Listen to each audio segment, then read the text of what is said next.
नमस्कार। आज के इस विश्लेषण में हम देश के सबसे ज्यादा चर्चित और उलझे हुए केसेस में से एक आरुषि होमराज मर्डर केस की बात करेंगे। एक ऐसी घटना, एक ऐसी ट्रेजेडी जिसे 18 साल बीत चुके हैं, पर यह पहेली आज तक पूरी तरह सुलझ नहीं पाई है। तो बिना किसी देरी के सीधे इस मुद्दे की गहराई में चलते हैं और इस केस के हर पहलू, हर थ्योरी को बिल्कुल अनबायस तरीके से समझने की कोशिश करते हैं। सोचिए, एक 13 साल की बच्ची अपने ही बिल्कुल सुरक्षित लगने वाले घर के बेडरूम में मृत पाई जाती है और घर का जो नौकर है वो अचानक से गायब है। अब आमतौर पर किसी के भी दिमाग में सबसे पहला ख्याल क्या आएगा? यही ना कि पक्का उसी नौकर ने कुछ किया होगा और वो फरार हो गया। शुरुआती खबरों ने भी बिल्कुल यही कहानी बताई, लेकिन अगले ही पल कुछ ऐसा होने वाला था जिसने इस बिल्कुल सीधे दिखने वाले केस को एक ऐसी मिस्ट्री बना दिया जिसने पूरे देश को हिलाकर रख दिया। सिर्फ शुरुआती 48 घंटों के अंदर ही इस कहानी ने एक अजीब सा मोड़ ले लिया।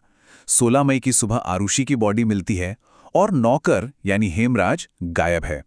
सबको लगा केस सॉल्व्ड, बस हेमराज को ढूंढना है। लेकिन अगले ही दिन 17 मई को उसी बिल्डिंग की छत पर एक और लाश मिलती है। और जानते हैं वो लाश किसकी थी? उसी गायब नौकर हेमराज की। अब जरा गौर कीजिए, जो केस एक क्लियर कट सिंगल मर्डर लग रहा था, वो अचानक से एक बैफलिंग डबल मर्डर बन गया। अगर हेमराज का भी मर्डर हुआ है, तो आखिर इन दोनों को मारा किसने? और बस यहीं से शुरू होता है जांच का वो दौर जिसे हम सच में इन्वेस्टिगेशन का घोलमाल कह सकते हैं। देखिए, कोई भी जांच तभी सफल होती है जब उसका एक क्लियर आधार हो, एक डायरेक्शन हो।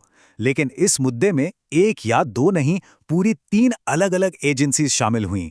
और हैरानी की बात यह है कि तीनों का अपना एक अलग ही एंगल था, एक अलग ही थियरी थी। इस घोलमाल ने इंसाफ की इस पूरी कानूनी प्रक्रिया पर ही बहुत बड़े सवाल खड़े कर दिए। चलिए इस घोलमाल को थोड़ा क्लियर करते हैं। सबसे पहले यूपी पुलिस आती है। उन्होंने आरुषि के पिता डॉक्टर राजेश तलवार को शक के घेरे में लिया और ऑनर किलिंग की थ्योरी दे दी, पर इसके पीछे कोई सॉलिड बेसिस या सबूत नहीं था। फिर केस गया सीबीआई की पहली टीम के पास। उन्होंने इन्वेस्टिगेशन की डायरेक्शन ही बिल्कुल बदल दी। उनका शक गया नौकर और उसके दोस्तों पर, कृष्णा और राजकुमार। उनके नार्को टेस्ट भी हुए, लेकिन कोर्ट्स में नार्को टेस्ट को कोई ठोस सबूत थोड़ी माना जाता है, तो वहां भी कुछ साबित नहीं हुआ। उसके बाद एंट्री होती है सीबीआई की दूसरी टीम की। उन्होंने फिर से घूम फिरकर तलवार पेरेंट्स पर ही उंगली उठा दी, लेकिन दिक्कत वही थी। उनके पास भी क्राइम सीन से जुड़ा हुआ कोई भी डायरेक्ट साइंटिफिक या फोरेंसिक सबूत नहीं था। 3 अलग थियरीज, 3 अलग संदिग्ध, पर ठोस सबूत किसी एक के खिलाफ भी नहीं। अजीब है ना? अब दिमाग में एक बहुत बड़ा सवाल आता है कि इतनी बड़ी और प्रोफेशनल एजेंसीज के आने के बाद भी सबूत क्यों नहीं मिले?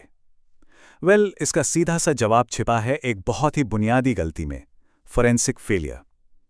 हमें पता है कि किसी भी इन्वेस्टिगेशन का सबसे पहला, सबसे बेसिक नियम होता है क्राइम सीन को तुरंत सिक्योर करना। लेकिन इस केस में शुरुआती कुछ ही घंटों में वहां लोगों की ऐसी भीड़ जमा हो गई थी जैसे कोई पब्लिक मेला लगा हो। बाहरी लोगों के लगातार आने जाने से और छत का दरवाजा शुरू में ना खोलने जैसी बड़ी गलतियों के चलते जो सबसे नाजुक और क्रूशियल शुरुआती फोरेंसिक एविडेंस थे, वो हमेशा के लिए मिट गए। और सच कहूं तो इस एक फोरेंसिक फेलियर ने पूरे इन्वेस्टिगेशन की नींव हिलाकर रख दी थी।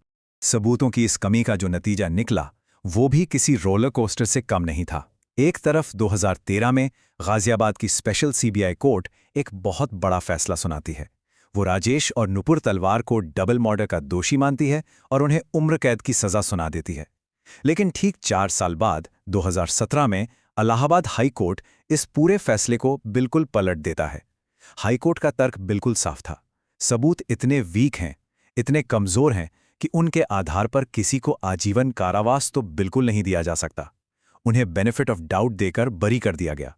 यह सीधे तौर पर दिखाता है कि हमारे लीगल सिस्टम के पास भी कोई क्लियर पिक्चर नहीं थी कि असल में उस रात हुआ क्या था। देखिए, जब कोई क्राइम सोसाइटी पर इतना गहरा असर डालता है ना, तो वो नेचुरली पॉप कल्चर का एक बड़ा हिस्सा बन ही जाता है। वैसे भी डॉक्यूमेंट्री क्राइम अक्सर एक खास डार्क एस्थेटिक फॉलो करती हैं, जहां मिस्टीरियस विजुअल्स और सस्पेंसफुल स्टोरी टेलिंग का इस्तेमाल होता है, जिससे लोगों की क्यूरियोसिटी और बढ़ जाती है। इस केस पर बनी मीडिया अडैप्टेशंस में भी हमें बिल्कुल यही देखने को मिलता है। जैसे 2015 में आई इरफान खान स्टारर फिल्म तलवार, जिसने कमाल का काम किया क्योंकि उसने कोई एक साइड चुनने के बजाय उन तीनों अलग अलग इन्वेस्टिगेशन एंगल्स को दिखाया। फिर HBO की the Talwars behind closed doors जैसी डिटेल डॉक्यूमेंट्री सीरीज और अविरुक सेन की book Aarushi beyond reasonable doubt, इन सब ने इस केस को लगातार चर्चा में बनाए रखा और आज भी इन पर based digital analysis videos internet पर खूब वायरल होते हैं। लेकिन इस मीडिया टेंशन का एक बहुत बड़ा डाउनसाइड भी था। इन्हीं लगातार कवरेजेस ने इंडिया में एक नया दौर शुरू किया जिसे हम मीडिया ट्रायल कहते हैं। जब न्यूज़ चैनल्स पे लगातार 24 घंटे डिटेल्स, रूमर्स और थ्योरीज डिस्कस हो रही हों तो कोर्ट के फैसले से पहले ही पब्लिक नैरेटिव तैयार हो जाता है। एक तरह से जनता की अदालत में पहले ही बहस और फैसला शुरू हो चुका था। सच तो यह है कि इस मीडिया ट्रायल ने फैक्ट्स और बनाई हुई सेंसेशनल कहानियों के बीच का फर्क लगभग मिटा ही दिया था। आज 18 साल बीत चुके हैं। 18 साल, ये कोई मामूली संख्या नहीं है। इतने वक्त में एक पूरी जनरेशन बड़ी हो जाती है। लेकिन जब हम इस केस को देखते हैं तो ये 18 साल सिर्फ और सिर्फ एक लंबी खामोशी, एक टोटली अनसॉल्व्ड मिस्ट्री और एक ऐसी धुंधली कानूनी तस्वीर दिखाते हैं जो पहले दिन जितने ही कंफ्यूज्ड आज भी हैं। डेफिनेटली कानूनी तौर पर आज भी किसी को नहीं पता कि उस रात आरुषि और हेमराज की जान आखिर किसने ली। और इसीलिए सारे आर्ग्यूमेंट्स, डॉक्यूमेंट्रीज और कोर्ट के चक्कर निकल जाने के बाद सबसे चुभने वाला सवाल आज भी वहीं का वहीं खड़ा है। 18 साल बाद भी इंसाफ कहाँ है? 2 जिंदगियां खत्म हो गईं, 3 बड़ी इन्वेस्टिगेशंस हुईं, अलग अलग कोर्ट्स ने फैसले सुनाए और सालों तक एंडलेस मीडिया डिबेट्स चली, लेकिन सिस्टम आज तक उन मृतकों को उनका बेसिक इंसाफ नहीं दिला पाया।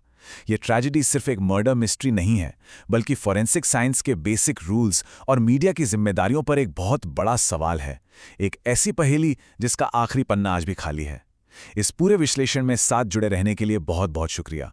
उम्मीद है इस चर्चा से सारे तथ्यों की एक साफ और अनबायस्ड तस्वीर सामने आई होगी। मिलते हैं अगले विश्लेषण में।